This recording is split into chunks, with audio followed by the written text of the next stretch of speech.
হরে কৃষ্ণ। বিজয় একাদশী সম্বন্ধে আলোচনা করব, যা স্কন্দ পুরাণে খুব সুন্দরভাবে যুধিষ্ঠির শ্রীকৃষ্ণ সংবাদে বর্ণিত হয়েছে।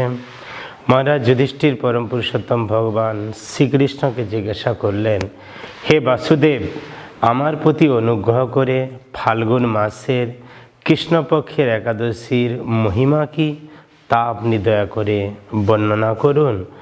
তখন ভগবান শ্রীকৃষ্ণ বললেন, হে মহারাজ যুধিষ্ঠির, ফাল্গুন মাসের কৃষ্ণপক্ষের একাদশীর নাম বিজয়া।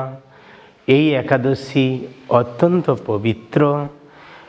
এই পবিত্র বিজয়া একাদশী সর্ব পাপ বিনাশকারী এবং জয় প্রদানকারী। তাই এই একাদশীকে বিজয়া একাদশী বলা হয়।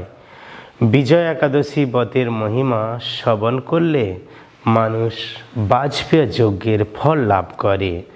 তবে এবছর 2026 সালে 13ই ফেব্রুয়ারি বিজয়া একাদশী মহোৎসব পালিত হবে।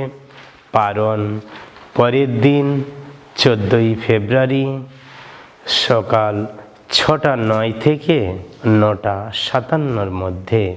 আমরা সবাই জানি, ত্রেতা যুগে ভগবান শ্রীরামচন্দ্র তার পিতাকে সন্তুষ্ট করবার জন্য 14 বছরের জন্য বনবাস গমন করেছিলেন। তার সঙ্গে সীতা দেবী ও লক্ষ্মণ ছিলেন। সেই সময় তারা পঞ্চবটি বনে বাস করেন। সেই সময় লঙ্কাপতি রাবণ সীতা দেবীকে হরণ করেন।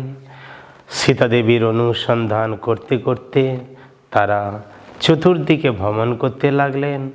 এক সময় তাদের সঙ্গে জটায়ুর সাক্ষাৎ হলো, আর তার মাধ্যমে ভগবান রামচন্দ্র লক্ষ্মণ জানতে পারলেন রাবণ সীতা দেবীকে হরণ করেছে। এই খবর প্রদান করে জটায়ু মৃত্যুবরণ করল এবং সে ভগবান রামচন্দ্রের কৃপা লাভ করে ভগবান রামচন্দ্রের ধামে ফিরে গেল। তারপর ভগবান রামচন্দ্র সুগ্রীবের সঙ্গে তার দেখা হলো এবং তার সঙ্গে বন্ধুত্ব স্থাপন করলেন। প্রভু রামের কৃপায় হনুমান লঙ্কায় গমন করেন আর অশোক বনে সীতা দেবীকে দর্শন করেন, আর ফিরে এসে সমস্ত বৃত্তান্ত বর্ণনা করেন। তারপর তারা সমুদ্রের তীরে যান। সেই ভয়ঙ্কর সমুদ্র দেখে প্রভু রাম লক্ষ্মণকে বললেন, লক্ষ্মণ, কিভাবে আমরা এই অগাধ সমুদ্র পার হব, তার উপায় খুঁজে পাচ্ছি না। তার উত্তরে লক্ষ্মণ বললেন, হে পরম পুরুষোত্তম ভগবান, হে সর্বজ্ঞাতা, হে আদিদেব, আপনি সব কিছু সম্বন্ধে অবগত, তবু আমি আপনাকে কি উপদেশ দেব। তবে 4 মাইল দূরে এই দ্বীপে বকদালব্ধ নামে এক ঋষি তিনি বাস করেন। তিনি অত্যন্ত মহান ঋষি, তিনিও সর্বজ্ঞ। তাই ঋষি শ্রেষ্ঠকে এই উপায় সম্বন্ধে জিজ্ঞাসা করতে পারেন। লক্ষ্মণের মনোরম কথা শুনে ভগবান রামচন্দ্র ঋষির আশ্রমে গমন করলেন আর ঋষিবরকে প্রণাম করে জিজ্ঞাসা করতে লাগলেন, হে ঋষিবর, আপনার কৃপায় সসৈন্যে সমুদ্রের তীরে উপস্থিত হয়েছি। আর রাক্ষস রাজের লঙ্কা বিজয় করে সীতা উদ্ধার করা আমাদের লক্ষ্য। কিন্তু এই ভয়ঙ্কর সমুদ্র কি করে আমরা উত্তীর্ণ হতে পারি, সেই বিষয়ে আপনি দয়া করে আমাদের কাছে বর্ণনা করুন। ঋষিবর বললেন, হে পুরাণ পুরুষ, হে পদ্মলোচন, প্রভু শ্রীরাম, আপনার অভীষ্ট সিদ্ধির জন্য যে শ্রেষ্ঠ ব্রত করণীয় তা আমি এখন আপনার কাছে বর্ণনা করছি। ফাল্গুন মাসের কৃষ্ণপক্ষের একাদশীর নাম বিজয়া। এই একাদশী বিজয় প্রদান করে বলে বিজয়া একাদশী নামে বিখ্যাত। তাই বিজয় লাভের জন্য আপনি দশমীর দিন ভগবান নারায়ণের পূজা করুন।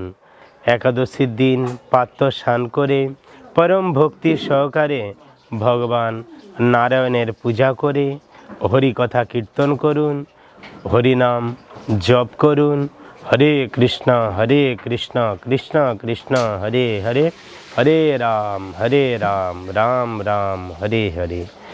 এই মহামন্ত্র জপ করুন এবং রাত্রি জাগরণ করে ভগবানের সেবায় সমস্ত সময় অতিবাহিত করুন।